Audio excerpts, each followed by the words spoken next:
La máquina que ganó la guerra. Faltaba mucho aún para que terminara la celebración. Incluso en las cámaras subterráneas de Multivac se palpaba en el ambiente. Por lo menos quedaba el aislamiento y el silencio. Era la primera vez en 10 años que los técnicos no circulaban apresurados por las entrañas de la computadora gigante, que las luces tenues no parpadeaban sus extraños recorridos, y que el chorro de información hacia adentro y hacia afuera se había detenido. Claro que no sería por mucho tiempo, porque las necesidades de la paz serían apremiantes. Sin embargo, durante un día, o quizás durante una semana, Multivac podría celebrar el gran acontecimiento y descansar. Lamar Swift se quitó el gorro militar que llevaba puesto y miró de arriba a abajo el largo y vacío corredor principal de la inmensa computadora. Se sentó cansado sobre uno de los taburetes giratorios de los técnicos y su uniforme, con el que nunca se había encontrado cómodo, adquirió un aspecto agobiante y arrugado. Aunque de un modo extraño lo echaré todo en falta. Es difícil recordar cuando no estuvimos en guerra con Deneb. Ahora me parece antinatural estar en paz con ellos y contemplar las estrellas sin ansiedad. Los dos hombres que acompañaban al director ejecutivo de la Federación Solar eran más jóvenes que Swift. Ninguno tenía tantas canas ni parecía tan cansado como él. John Henderson, con los labios apretados, encontraba dificultad en controlar el alivio que sentía por el triunfo. Están destruidos, dijo sin poder contenerse. Es lo que no dejaba de decirme una y otra vez y aún no puedo creerlo. Hablábamos tanto todos hace tantísimos años de la amenaza que se cernía sobre la Tierra, sobre sus mundos y sobre todos los seres humanos, que todo era cierto hasta el tiempo y hasta el último detalle. Ahora estamos vivos y son los de Deneb los destruidos y acabados. Ahora, nunca más serán una amenaza. Gracias a Multivac, afirmó Swift con una mirada tranquila al imperturbable Jablonski, que durante toda la guerra había sido el intérprete jefe de aquel oráculo de la ciencia. ¿No es cierto, Max? Jablonski se encogió de hombros. Maquinalmente alargó la mano hacia un cigarrillo, pero decidió no encenderlo. Entre los millares que habían vivido en los túneles dentro de Multivac, solo él tenía permiso para fumar, pero hacia el final se había esforzado por evitar aprovecharse del privilegio. Eso es lo que dicen, comentó. Su pulgar señaló por encima del hombro derecho hacia arriba. ¿Celoso, Max? ¿Por qué aclaman a Multivac? ¿Porque Multivac es la gran heroína de la humanidad en esta guerra? El rostro seco de Jablonski adoptó una expresión de aparente desdén. ¿A mí qué me importa? Si eso les satisface, dejad que Multivac sea la máquina que ganó la guerra. Henderson miró a los otros dos por el rabillo del ojo. En ese breve descanso que los tres habían buscado instintivamente en el rincón tranquilo de una metrópoli enloquecida, en ese entreacto entre los peligros de la guerra y las dificultades de la paz, cuando, por un momento, todos se encontraban acabados, solamente sentía el peso de la culpa. De pronto fue como si aquel peso fuera difícil de soportar por más tiempo. Había que desprenderse de él, junto con la guerra, pero ya. Multivac, declaró Henderson, no tiene nada que ver con la victoria, es solamente una máquina. Sí, pero grande, dijo Sweet. Entonces, solamente una máquina grande, no mejor que los datos que le alimentaban. Por un momento se detuvo, impresionado él mismo por lo que acababa de decir. Jablonski le miró. Sus dedos gruesos buscaron de nuevo un cigarrillo y otra vez dieron marcha atrás. ¿Quién mejor que tú para saberlo? ¿Le proporcionaste los datos? ¿O es que quieres quedarte con el mérito tú solo? No, contestó Henderson, furioso. No hay méritos. ¿Qué sabes tú de los datos que utilizaba Multivac, predigeridos por 100 computadoras subsidiarias de la Tierra, de la Luna y de Marte, incluso de Titán? Con Titán siempre retrasado, dando la impresión de que sus cifras introducirían una desviación inesperada. Haría enloquecer a cualquiera, dijo Sweet con sincera simpatía. Henderson sacudió la cabeza. No era solo eso. Admito que hace 8 años, cuando reemplacé a LePont como jefe de programación, me sentí nervioso. En aquellos días todas esas cosas eran excitantes.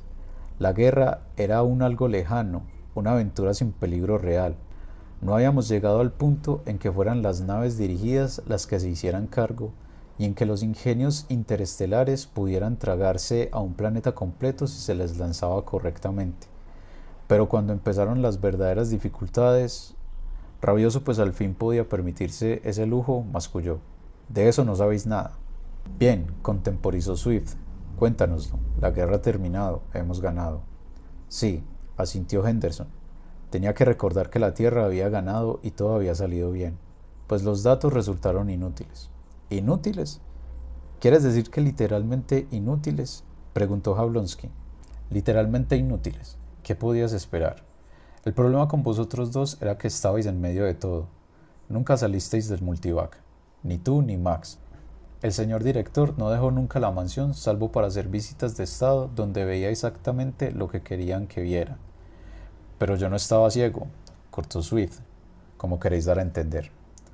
¿Sabe hasta qué extremo los datos concernientes a nuestra capacidad de producción, a nuestro potencial de medios, a nuestra mano de obra especializada, a todo lo importante para el esfuerzo bélico no eran de fiar, ni se podía contar con ellos durante la última mitad de la guerra? Los jefes de grupo, tanto civiles como militares, no tenían otra obsesión que proyectar su buena imagen, por decirlo así, oscureciendo lo malo y ampliando lo bueno. Fuera lo que pudieran hacer las máquinas, los hombres que las programaban y los que interpretaban los resultados solo pensaban en su propia piel y en los competidores que habían que eliminar. No había modo de parar eso. Lo intenté y fracasé. Naturalmente, le consoló Swift. Comprendo que lo hicieras. Esta vez Jablonski decidió encender el cigarrillo. Pero yo imagino que tú proporcionaste datos a Multivac para programarlo. No nos hablaste para nada de ineficiencia. ¿Cómo podía decirlo? Y si lo hubiera hecho, ¿cómo podían creerme? Preguntó Henderson desesperado.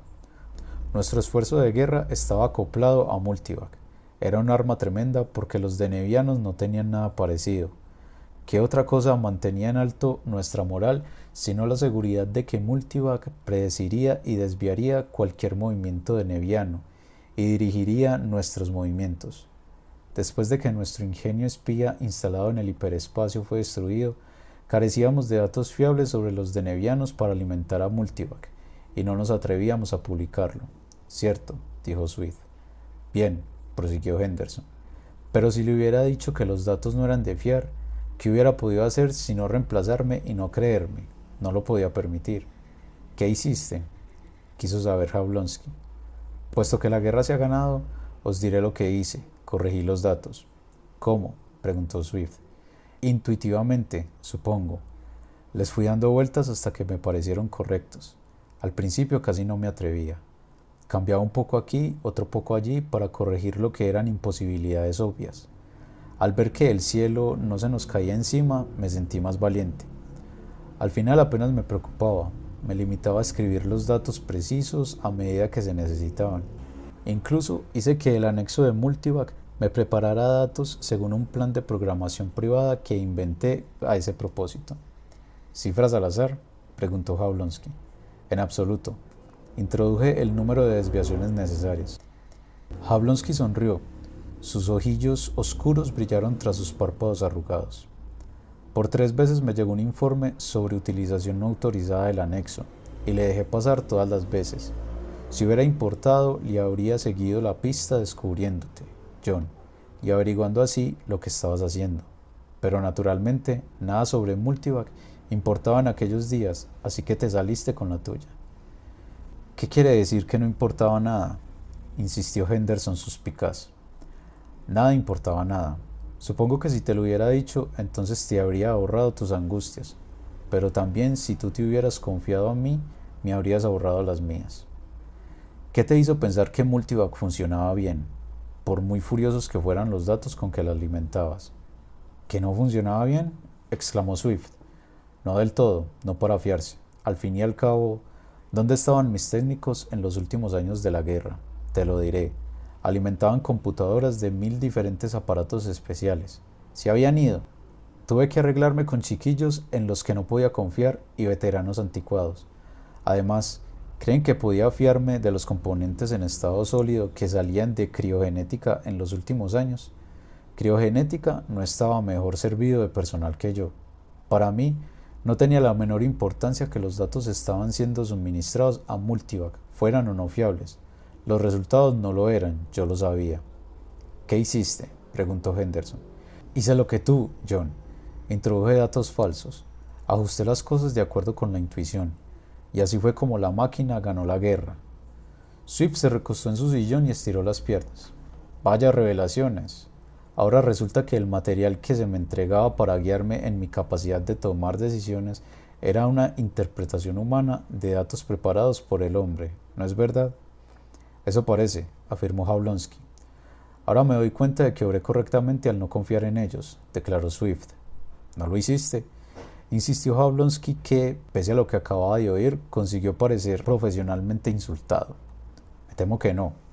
A lo mejor Multivac me decía, ataque aquí, no ahí, haga esto, no aquello, espere, no actúe. Pero nunca podía estar seguro de si lo que Multivac parecía decirme me lo decía realmente o si lo que realmente decía lo decía en serio.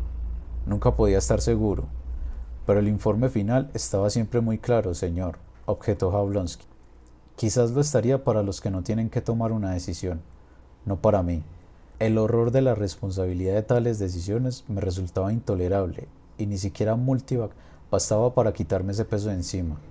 Pero lo importante era que estaba justificado en mis dudas y encuentro un tremendo alivio en ello. Envuelto en la conspiración de su mutua confesión, Jablonski dejó de lado todo protocolo, pues, ¿qué hiciste, Lamar? Después de todo, había que tomar decisiones.